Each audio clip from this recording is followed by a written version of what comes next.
ya anak CPNS itu masuk ya kan tahun 2022 udah tahu.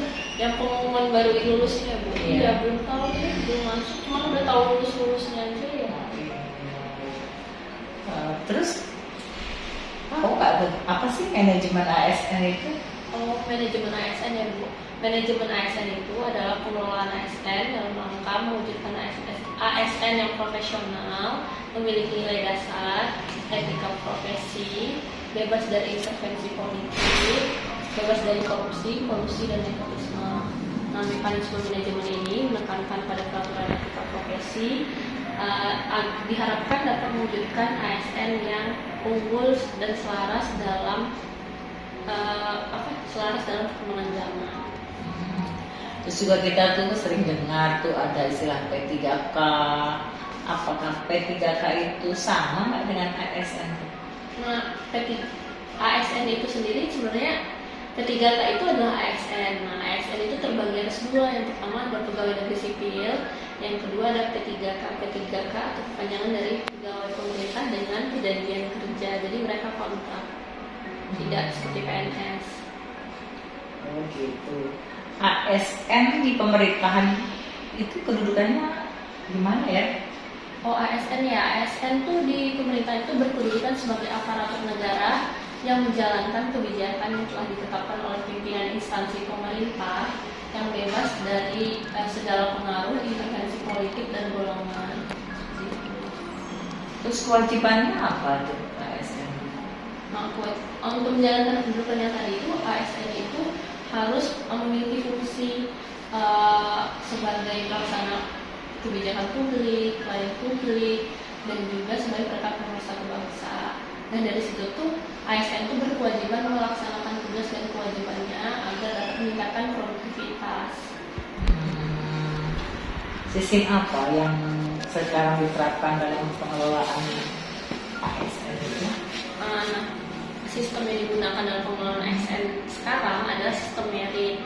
Nah, sistem merit ini adalah kebijakan dan manajemen ASN yang berlandaskan atas kualifikasi kompetensi dan kinerja secara adil dan netral tanpa membeda-bedakan latar belakang, golongan, suku, warna kulit, jenis kelamin, agama, ras, dan juga tanpa memandang fisik.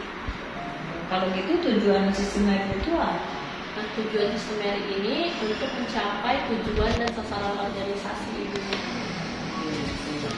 Lalu apa tujuan sistem merit itu bagi organisasi, terus bagi pegawai itu sendiri apa tuh? Nah, bagi organisasi sih penggunaan sistem merit ini yang pertama ada mendukung penerapan akuntabilitas, yang kedua mengarahkan sumber dayanya agar dapat bertanggung jawab dalam tugas dan fungsinya, dan ketiga organisasi bisa mendapatkan ASN yang tepat dan berintegritas untuk mencapai visi dan misinya.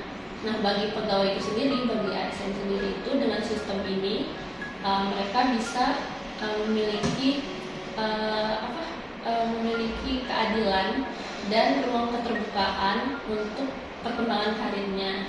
Yang kedua, mereka memiliki kesamaan dalam mengembangkan kualitas diri. Jadi nggak ada diskriminasi. Gitu. Terus bagaimana pelaksanaan sistem meritnya? Nah, pelaksanaan sistem merit ini sendiri dalam pengelolaan ASN dimulai dengan penetapan kebutuhan. Jadi seperti perencanaan kebutuhan pegawai, seperti dikeluarkannya pengumuman formasi CPNS, itu informasi dari MA membutuhkan sekian, kemudian diadakanlah seleksi pendaftaran, seleksi pengumuman, seleksi lagi sampai ASN yang terpilih ini akan ditempatkan di tempat yang telah direncanakan gitu. Bagaimana pengelolaan ASN itu mekanisme maksudnya? Bagaimana mekanisme pengelolaan ASN? Nah, mekanisme pengelolaan ASN ini meliputi dari penyusunan, penetapan kebutuhan, pengadaan, jabatan, pangkat, kemudian ada perkembangan karirnya, pola karirnya, mutasi, promosi, disiplin, penggajiannya gimana, tunjangannya bagaimana, kemudian masa kerjanya bagaimana, perkembangan karirnya gimana. jaminan pensiun dan juga ada jaminan hari tuanya. Betul ya. Lalu bagaimana proses pengisian jabatan di pemerintahan yang saudara ketahui? Nah, pengisian jabatan di pemerintahan kita itu dilakukan secara terbuka dan kompetitif.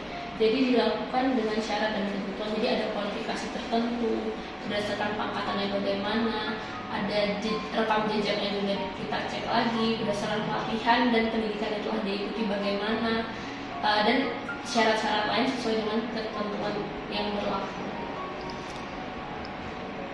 Kemudian lo tahu nggak sih bedanya PNS dan P3K itu? Oh, seperti apa itu bedanya?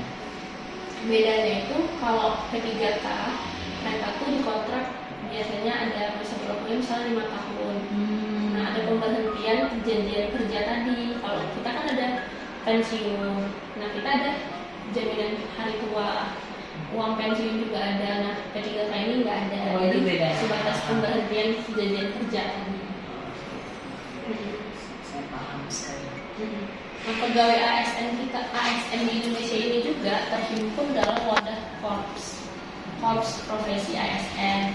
Nah, yang tujuannya untuk menjaga etika profesi dan juga standar pelayanan ASN. Tujuannya itu untuk mewujudkan jiwa korps sebagai pemersatu bangsa.